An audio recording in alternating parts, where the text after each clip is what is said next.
हाँ बच्चों, सेशन में हम लोग बायनोमियल थ्योरम के जनरल टर्म के लिए कुछ क्वेश्चन से सॉल्व करना सीखेंगे। जैसे आप देखिए, एक ये क्वेश्चन है, find a if the 17th and 18th terms of expansion 2 + a to the power 50 are equal.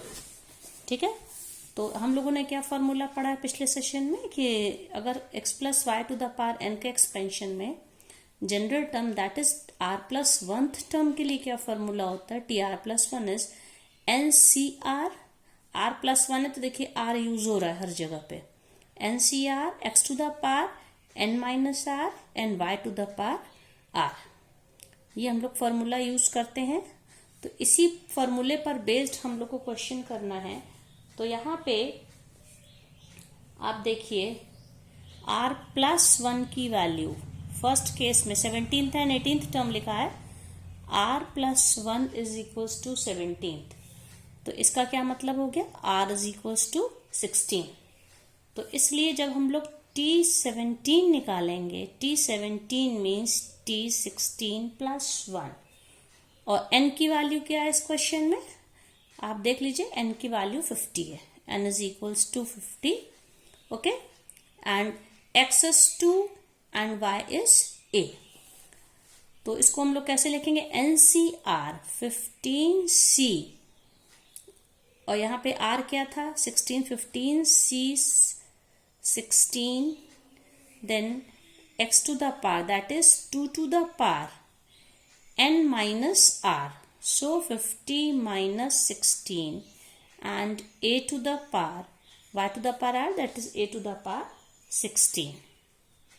ठीक है, ये निकल आया है। इसी तरह से t18th, दोनों टर्म्स में कंडीशन दी, दे आर इक्वल।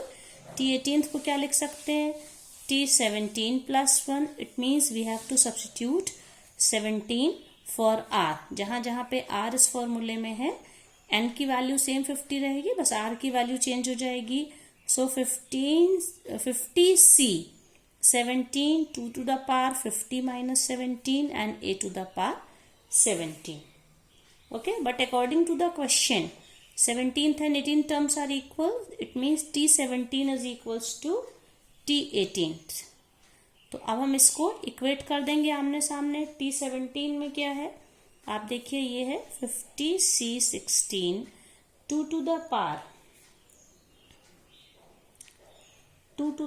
यहाँ पे क्या है 50 minus 16 and a to the power 16 is equals to 50C 17, 2 to the power 50 minus 17 a to the power 17।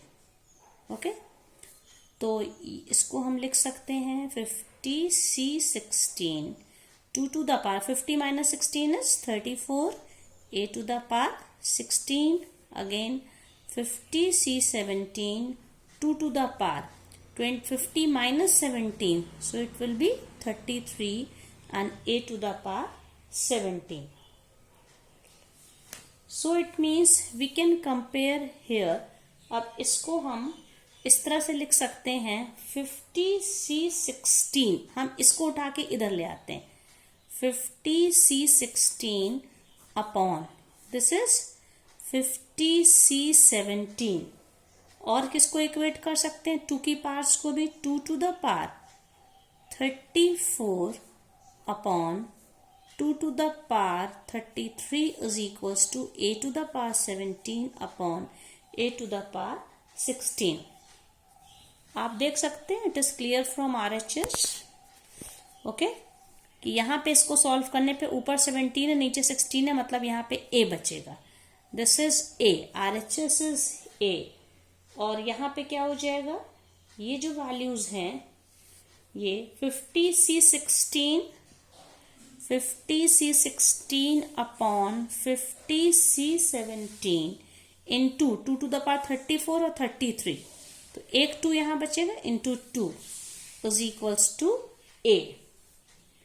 अब इसको सॉल्व जब हम लोग करेंगे, it means a is equals to 50C 16 का क्या मतलब हो गया कि factorial 50 upon factorial 16 into factorial 50 minus 16, that is factorial 34, divided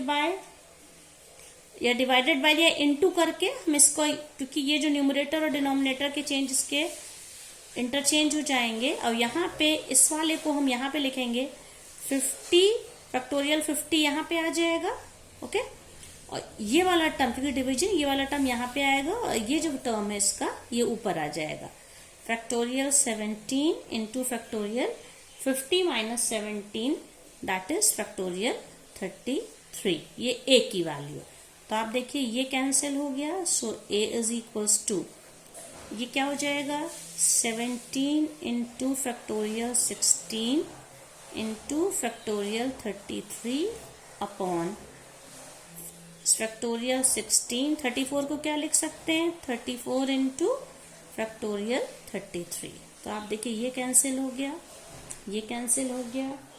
so what we have now, ये पूरा कटने के बाद 17 टू ज़ा, और यहाँ पे इंटू 2 भी था, सॉरी दिस वाज इंटू 2 था, तो 17 टू ज़ा 34, here also 34, it means a is equals to 1। इस तरह से हम लोग a की वैल्यू को निकाल सकते हैं।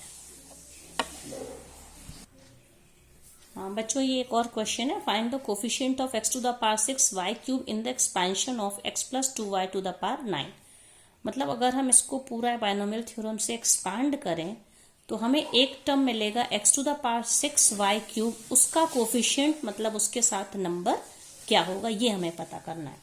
तो ये तो हमें पता नहीं है, तो इसके लिए हमको अजम्पशन क्या होना चाहिए, let x to the power 6 y to the power y cube occurs, मतलब ये टर्म किस में आता है, इन विच टर्म, वो टर्म तो हमें पता नहीं है, r plus 1th term of the expansion of this, ठीक है।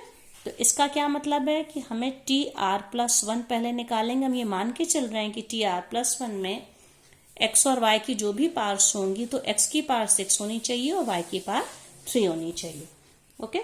तो according to formula T R plus 1 term क्या होता है, ये formula NCR x to the power n minus r and y to the power r, ये x plus y के expansion, x plus y to the power n के expansion में होता है। तो देखिए यहाँ पे n की वैल्यू 9 है, 9CR x to the power 9 minus r and y to the power r। ये y नहीं, सॉरी, ये y की जगह पे क्या है, ये 2y, second term is 2y, तो ये पूरा 2y to the power r है।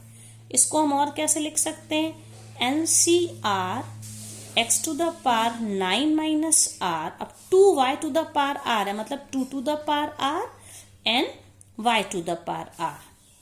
तो हम कह सकते हैं टी आर प्लस 1 टर्म है 9CR into 2 to the power r x to the power 9 minus r and y to the power r। अब हमारा अजम्पशन क्या था, इसके r प्लस 1th टर्म में x की पावर 6 है और y की पावर 3 है, तो हम कंपेयर कर सकते हैं, ओके।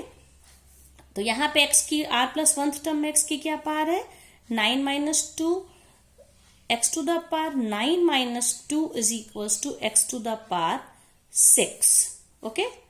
तो इसका क्या मतलब हो गया, sorry it is 9 minus r children, okay, 9 minus r। तो जब बेस सेम है तो पार्ट्स भी सेम होंगी, 9 minus r is equals to 6, so r is equals to 9 minus 6, that is r is equals to 9 minus 6 is equals to 3। ऐसे भी निकाल सकते हैं, और डायरेक्ट हमने क्या बोला, हमने r प्लस 1th टर्म में क्या माना, x की पावर 6 से और y की पावर 3 है, ये हमारा अजम्पशन है। तो इसके हिसाब से y की पावर 3 और यहाँ y की क्या पावर है, r, और हम कह सकते हैं y to the power r is equals to y to the power 3 which implies r is equals to 3। तो दोनों में से हम चाहे जिस तरह से करें, हमें r की वैल्यू मिल गई 3, ठीक है। तो हमें क्या निकालना है, कोफिशिएंट ऑफ x6 y3। तो यहाँ पे अब हम r की वैल्यू रख देंगे, तो हमारा TR+1 टर्म क्या बनेगा? TR+1 टर्म देखिए ये तो था इसमें हम वैल्यू रखेंगे, जहां जहां R है वहां 3 रखेंगे।